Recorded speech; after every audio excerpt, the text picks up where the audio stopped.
या देवी सर्वभूतेषु विद्यारूपेण संस्थिता नमस्तस्यै नमस्तस्यै नमस्तस्यै नमो नमः। सुप्रभातम बच्चों, आज हम द्वितीय वर्ष का प्रथम प्रश्न पत्र से मनुस्मृति पुस्तक का अध्ययन करेंगे। सर्वप्रथम हम ये जानेंगे कि स्मृतियाँ क्या है, कितनी है और उनके वर्ण्य विषय क्या क्या हैं। संस्कृत साहित्य में स्मृति ग्रंथों का विशिष्ट स्थान है। स्मृति आख्याने धातु से तिन प्रत्यय करने पर स्मृति शब्द की निष्पत्ति होती है। स्मृति का सामान्य अर्थ है स्मरण करना, चिंतन करना आदि, परंतु स्मृति साहित्य में स्मृति शब्द एक विशिष्ट अर्थ की अभिव्यक्ति हेतु प्रयुक्त हुआ है, क्योंकि मनु ने स्मृति को धर्मशास्त्र कहा है।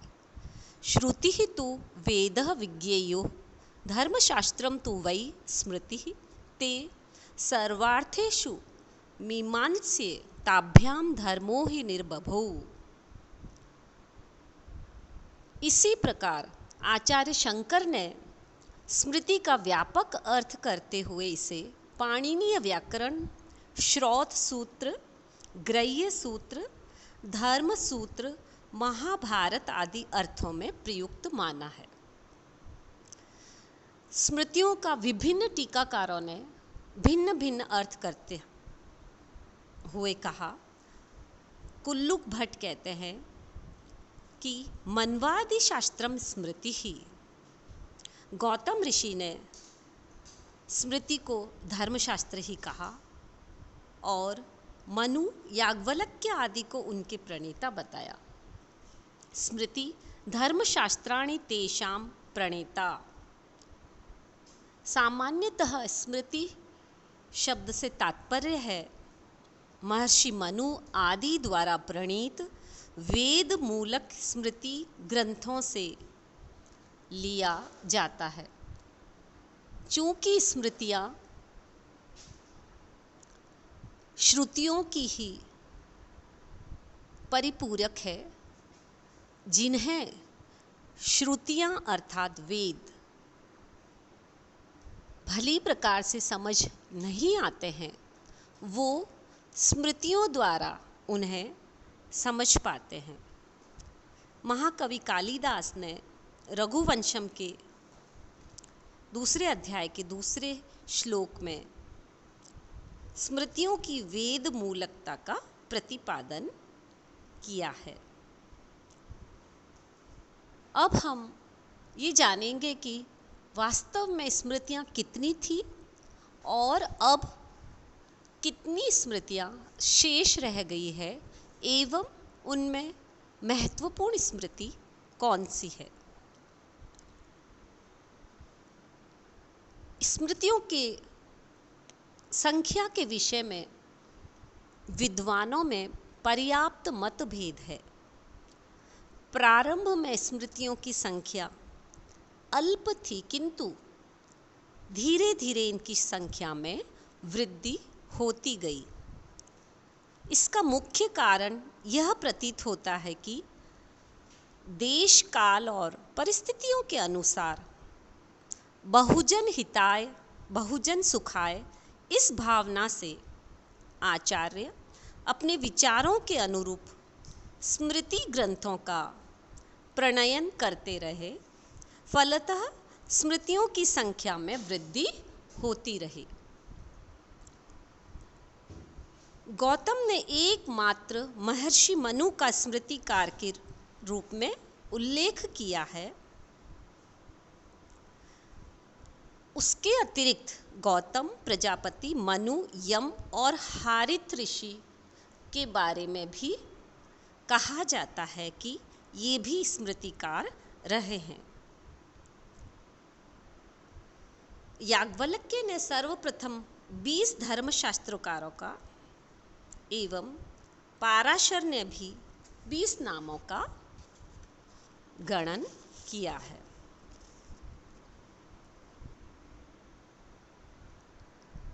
कुछ धर्मशास्त्रकारों ने 24 तो कुछ ने 36 और वृद्ध गौतम ने तो 57 धर्मशास्त्रों के नामों का कथन किया है। धर्मशास्त्र अर्थात स्मृतियां। इस प्रकार यदि हम माने तो विभिन्न मतों के आधार पर लगभग 121 स्मृतियां हो जाती हैं। इन सभी में मुख्य रूप से जो हमारा इस पाठ्यक्रम का विषय है मनुस्मृति का द्वितीय अध्याय, तो हम मनुस्मृति के बारे में जानेंगे कि मनुस्मृति में क्या है, इसका वर्ण विषय क्या है और इस स्मृति के कितने अध्याय हैं। महाभारत के शांति पर्व के अनुसार ब्रह्मा ने 100 श्लोकों में धर्म का निरूपण किया और उसके बाद मनु ने इसकी व्याख्या की। नारद स्मृति के अनुसार मनु ने 1,00,000 श्लोकों, 1080 अध्यायों और 24 प्रकरणों में से एक धर्मशास्त्र की रचना की। इस प्रकार विभिन्न मतानुसार मनुस्मृति में कुल 12 अध्याय और 2694 श्लोक हैं। सरल और प्रवाहपूर्ण शैली में विरचित मनुस्मृति में पदे पदे व्याकरण पाणिनि ऋषि का अनुकरण किया है। कविवर जयशंकर प्रसाद ने भी मनु के बारे में कहते हुए कहा है कि प्रलय काल में हिमालय के सर्वोच्च शिखर पर समासीन मनु का कितना सुंदर शब्द चित्र प्रस्तुत किया है। हिमगिरी के उत्तुंग शिखर पर बैठ शिला की शीतल छां, एक पुरुष भीगे नयनों से देख रहा था प्रलय प्रवाह। अवयव की हृद मांसपेशियां ऊर्जस्वित था, वीर्य अपार, स्फीत शिराएं स्वस्थ रख था, होता था जिनमें संचार। कामायनी में मनु का इतना सुंदर चित्रण। वस्तुतः मनु हमारी सांस्कृतिक परंपरा के एक मिथक बन गए हैं। रचना काल के बारे में हम ज़्यादा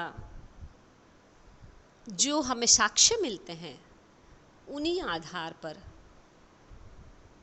कह सकते हैं कि इनका रचना काल याज्ञवल्क्य की स्मृति की पूर्ववर्ती होने से तृतीय सदी का प्रतीत होता है।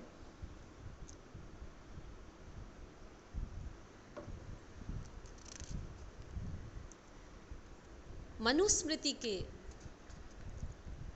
12 अध्याय हैं जिनका अलग अलग वर्ण विषय है। प्रथम अध्याय में विश्व सृष्टि का कथन है। द्वितीय अध्याय चूंकि हमारे सिलेबस में है, जिसमें धर्म का लक्षण, श्रुति स्मृति की प्रामाणिकता का कथन, ब्रह्मावर्त, ब्रह्मऋषि देश, मध्य देश तथा जात कर्म, नामकरण, निष्क्रमण, अन्नप्राशन, चूड़ाकरण, उपनयन, केशांत आदि संस्कारों का कथन है। ब्रह्मचारी के नियम है, भोजन विधि आदि के नियम है, सावित्री मंत्र की उत्पत्ति और जप विधि है, बड़ों के प्रति अभिवादन विधि है, वेद ज्ञान का महत्व है, आचार्य उपाध्याय गुरु ऋत्विक आदि के लक्षण है और गुरु निंदा निषेध तथा अखंड ब्रह्मचार्य का फल कथन है।